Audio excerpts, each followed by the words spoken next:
నేనెవరో తనకు తెలీదు, తనెవరో నాకు తెలీదు. మా ఈ 3 నెలల పరిచయంలో ఒకరికి తెలియకుండానే ఒకరి మనసుకు చాలా దగ్గరైపోయాం. తను నిజంగానే నా పక్కనే ఉందేమో, మా ఇంటి చుట్టుపక్కలే ఉందేమో అనిపిస్తుంది. కానీ నిజానికి తను ఏలూరులో ఉంటుంది. ఇంతకీ తను ఎవరక్క నీ మనసుకు అంత దగ్గరైన వాళ్ళు అని అనుకుంటున్నారు కదా. చెప్తా అక్కడికే వస్తున్నా. తన పేరు సింధు. తను నాకు 3 నెలల కిందట పరిచయం అయింది.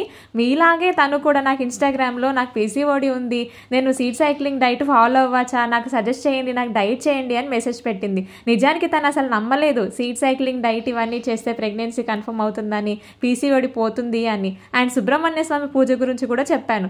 తను మొదట్లో ఇదంతా జరిగే పని కాదులే, చేసినంత మాత్రాన రిజల్ట్ వస్తుందా అనుకుందంట.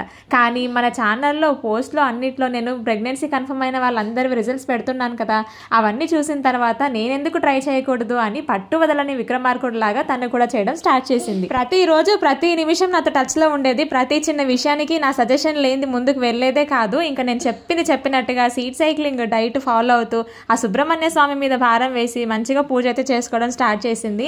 ఆ స్వామి అయితే తనను కరుణించాడు. తనకైతే ఈ మంత్ పాజిటివ్ వచ్చేసింది. పీరియడ్ మిస్ అయిన 2 డేస్కే తను ప్రెగ్నెన్సీ టెస్ట్ చేసుకుంది. నాకు మాత్రం చాలా టెన్షన్గా ఉంది. తనకి ఈ మంత్ ఎలా అయినా పాజిటివ్ వచ్చేయాలని ఎంత మొక్కుకున్నానో నేను కూడా దేవుడికి. అసలు మొత్తానికి 1 వీక్ అయిన తర్వాత మళ్ళీ టెస్ట్ చేసుకుని హాస్పిటల్కి వెళ్తే ప్రెగ్నెన్సీ కన్ఫర్మ్ అని చెప్పారంట. చాలా సంతోషంగా ఉంది. వీడియోలో తను ఒక్కదాని గురించి చెప్తున్నానని ఎవరు ఫీల్ అవ్వకండి. మన వాళ్ళందరికీ కూడా ఎవరైతే ప్రెగ్నెన్సీ ప్లాన్ చేస్తున్నారో, ప్రెగ్నెన్సీ కోసం ట్రై చేస్తున్నారో, ప్రెగ్నెన్సీ కన్ఫర్మ్ అయిందో వాళ్ళందరికీ కూడా congratulations and all the best.